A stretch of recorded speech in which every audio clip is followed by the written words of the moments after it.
ನಮಸ್ಕಾರ. ರಿವ್ಯೂ ಚಾನಲ್ಗೆ ಸ್ವಾಗತ. ನಾನು ಸೌಖ್ಯ ಗಾಂವ್ಕರ್. ರಾಷ್ಟ್ರ ರಾಜಕಾರಣದ ಒಂದು ಮೆಗಾ ಡೆವಲಪ್ಮೆಂಟ್. 63 ಶಾಸಕರು ಬಿಜೆಪಿಗೆ. ರಾಘವ್ ಚಡ್ಡಾ ಡೆವಲಪ್ಮೆಂಟ್ ನಿನ್ನೆ ಅಷ್ಟೇ ನೋಡಿದ್ವಿ ನಾವು.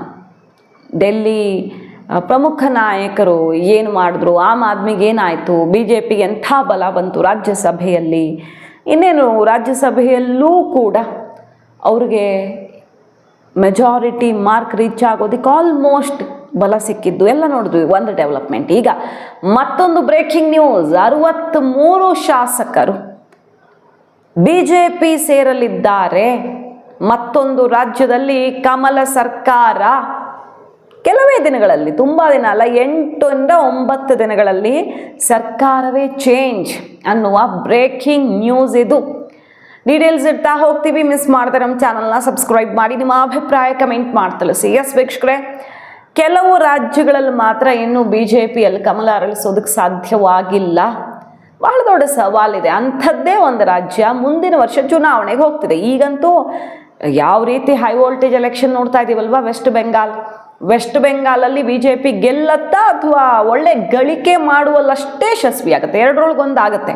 ಕಳೆದ ಬಾರಿನೇ ಗಳಿಕೆ ಮಾಡಿತ್ತು. ಈ ಸಲ ಇನ್ನೂ ಚೆನ್ನಾಗಿ ಗಳಿಕೆ ಮಾಡಿ ಸೋಲುಂಡತ್ತಾ ಏನಾಗುತ್ತೆ ಅನ್ನೋದನ್ನು ನೋಡಬೇಕು. ಹೀಗಿರುವಾಗ ಬಿಜೆಪಿ ತನ್ನ ನೆಲೆಯನ್ನು ವಿಸ್ತರಿಸ್ಕೊಳ್ತಿರುವಾಗ ಮತ್ತೊಂದು ರಾಜ್ಯದಲ್ಲಿ ಮೆಗಾ ಆಪರೇಷನ್, ಇದು ಸಣ್ಣ ಪ್ರಮಾಣದ ಆಪರೇಷನ್ ಅಲ್ಲ, ಭಯಂಕರವಾದ ಆಪರೇಷನ್ನು. ಇರುವಂಥ 92 MLAಗಳ ಪೈಕಿ 63 ಶಾಸಕರು ಕಮಲ ಹಿಡಿಯಲಿದ್ದಾರೆ ಅನ್ನುವ ಸುದ್ದಿ ಬರ್ತಿದೆ. ಇಷ್ಟ ಆಗಿಬಿಟ್ರೆ 92ರಲ್ಲಿ 63 ಅಂದರೆ 2/3 ಆಗಿಬಿಡುತ್ತೆ. ಸೊ ಏನು ಸಮಸ್ಯೆ ಆಗದಂಗೆ ಇನ್ನೊಂದು 10 ಡೇಸಲ್ಲೇ ಹೊಸ ಸರ್ಕಾರ, ಹೊಸ ಮುಖ್ಯಮಂತ್ರಿನೇ ಬರ್ತಾರೆ ಬಿಜೆಪಿಯಿಂದ. ಬೇರೆ ಯಾವುದೂ ಅಲ್ಲ, ಆಮ್ ಆದ್ಮಿ ಆಡಳಿತ ಇರುವಂತಹ ಪಂಜಾಬ್. ಏಕೈಕ ರಾಜ್ಯ ಆಮ್ ಆದ್ಮಿಗೆ ಉಳ್ಕೊಂಡಿರೋದು ಪಂಜಾಬ್. 2027ಕ್ಕೆ ಎಲೆಕ್ಷನ್ ಇರುವಂತಹ ರಾಜ್ಯ ಪಂಜಾಬಲ್ಲಿ ಕಳೆದ ಬಾರಿ ಎಷ್ಟೆಷ್ಟು ಸೀಟ್ಸ್ ಬಂದಿತ್ತು, ಯಾವ್ಯಾವ ಪಕ್ಷಕ್ಕೆ ಅನ್ನೋದನ್ನು ನೋಡ್ಬಿಡೋಣ.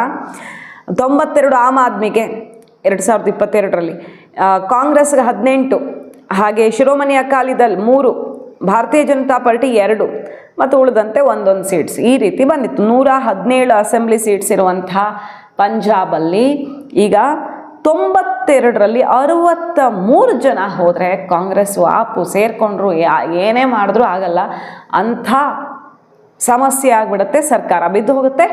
15 ದಿನಗಳಲ್ಲಿ ಇದಾಗತ್ತೆ ಅನ್ನುವಂತಹ ಮಾತನ್ನು ಇದೇ ರಾಘವ್ ಚಡ್ಡಾ ಬಿಜೆಪಿ ಹೈಕಮಾಂಡ್ಗೆ ಕೊಟ್ಟಿದ್ದಾರೆ. ಅಮಿತ್ ಶಾ ಮೋದಿ ಅವ್ರಿಗೇನೆ ಈ ಮಾತು ಕೊಟ್ಟಿದ್ದಾರೆ ಅನ್ನೋ ಸುದ್ದಿ ಬರ್ತಿದೆ. ಈಗ ಇದರಲ್ಲಿ ಅರ್ಧಕ್ಕಿಂತ ಜಾಸ್ತಿ ಆಪರೇಷನ್ ಮುಗಿದಿದೆಯಂತೆ. 48 ಜನ ಶಾಸಕರು ಈಗ ರಾಘವ್ ಚಡ್ಡಾ ಜೊತೆಗಿದ್ದಾರೆ. ಉಳಿದಂತೆ ಕೆಲವರು ಕನ್ಫ್ಯೂಷನ್ನಲ್ಲಿರೋರಿದ್ದಾರೆ.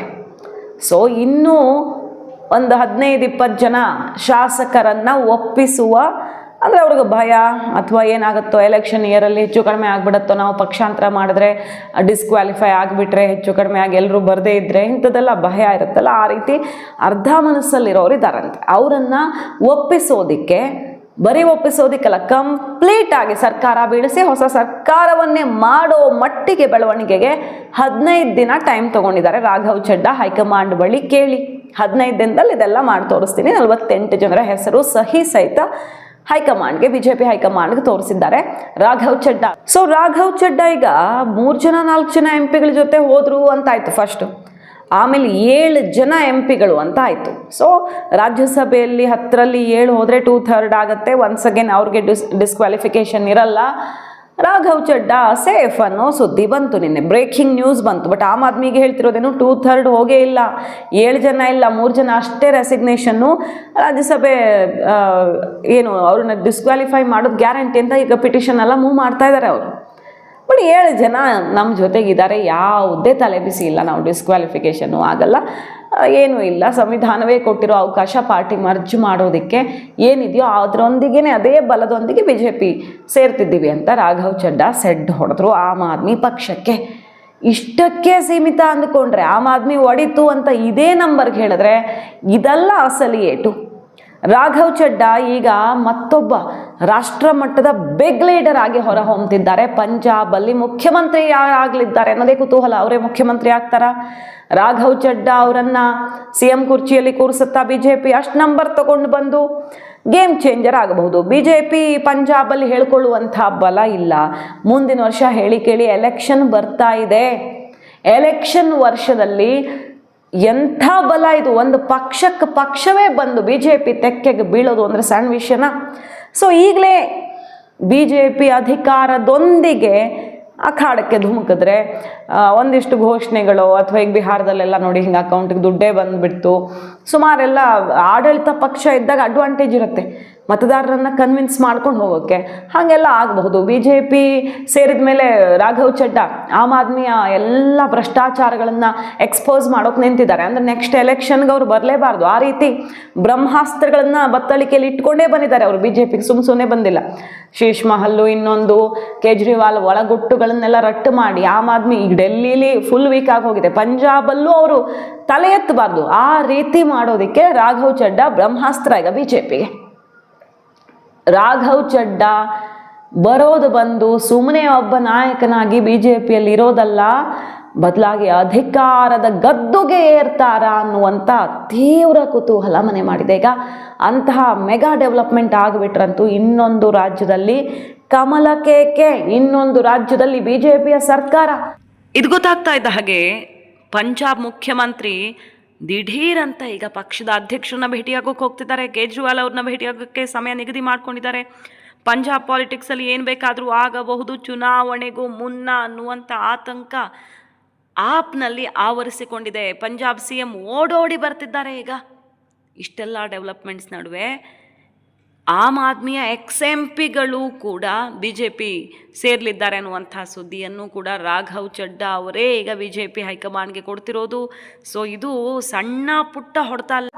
ಕಾಂಗ್ರೆಸ್ ಬೇರೆ ಒಂದು ಭವಿಷ್ಯ ನೋಡುತ್ತಿದೆ ನೋಡಿ. ಕಾಂಗ್ರೆಸ್ ನಾಯಕನ ಸ್ಟೇಟ್ಮೆಂಟು ಆಲ್ಮೋಸ್ಟ್ ಆಮ್ ಆದ್ಮಿ ಪಕ್ಷವೇ ಬಿಜೆಪಿ ಜೊತೆ ಮರ್ಜ್ ಆಗಲಿದೆ ಅನ್ನುವ ಬ್ರೇಕಿಂಗ್ ನ್ಯೂಸನ್ನು ಕಾಂಗ್ರೆಸ್ ಕೊಡ್ತಿದೆ. ಯಾಕಂದರೆ ಅವತ್ತು ಶುರುವಾಗಿದ್ದೇ ಕಾಂಗ್ರೆಸ್ ವಿರುದ್ಧ, ಕಾಂಗ್ರೆಸ್ ವೀಕ್ ಮಾಡೋದಕ್ಕೆ.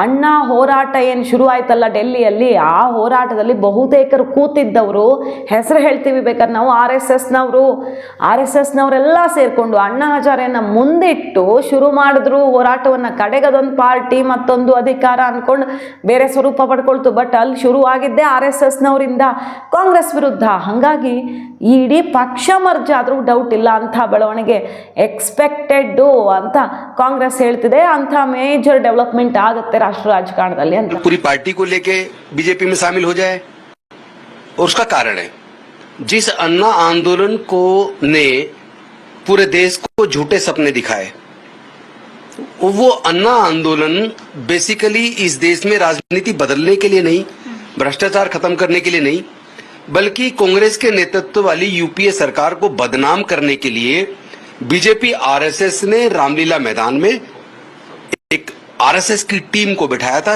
अन्ना हजारे जी के नेतृत्व में, जो एक RSS के कार्यकर्ता. ಹಾಗಾಗಿ ಕೇಜ್ರಿವಾಲ್ ಅನ್ನುವಂಥ ಬಹಳ ದೊಡ್ಡ ಶಕ್ತಿ ಕೆಲವು ತಿಂಗಳುಗಳಲ್ಲಿ ಎದ್ದು ನಿಂತಹ ಶಕ್ತಿ ಅಷ್ಟೇ ಬೇಗ ಕೊಲ್ಯಾಪ್ಸ್ ಆಗಿ ಹೋಗುತ್ತಾ ರಾಷ್ಟ್ರ ರಾಜಕಾರಣದಲ್ಲಿ. ಒಂದು ರಾಜ್ಯದಲ್ಲಿ ಸಿಂಗಲ್ ಡಿಜಿಟಿಂದ ಅಧಿಕಾರದ ಗದ್ದುಗೆ ಏರುತ್ತಾ ಬಿಜೆಪಿ ಅನ್ನೋದು ಭಾರಿ ಕುತೂಹಲಕ್ಕೆ ಕಾರಣ ಆಗಿದೆ. ನೋಡೋಣ. ಮಾಹಿತಿ ಇಷ್ಟ ಆಗಿದ್ರೆ ಮಿಸ್ ಮಾಡದೆ ನಮ್ಮ ಚಾನಲ್ನ ಸಬ್ಸ್ಕ್ರೈಬ್ ಮಾಡಿ, ನಿಮ್ಮ ಅಭಿಪ್ರಾಯ ಕಮೆಂಟ್ ಮಾಡಿ ತಿಳಿಸಿ. Thank you.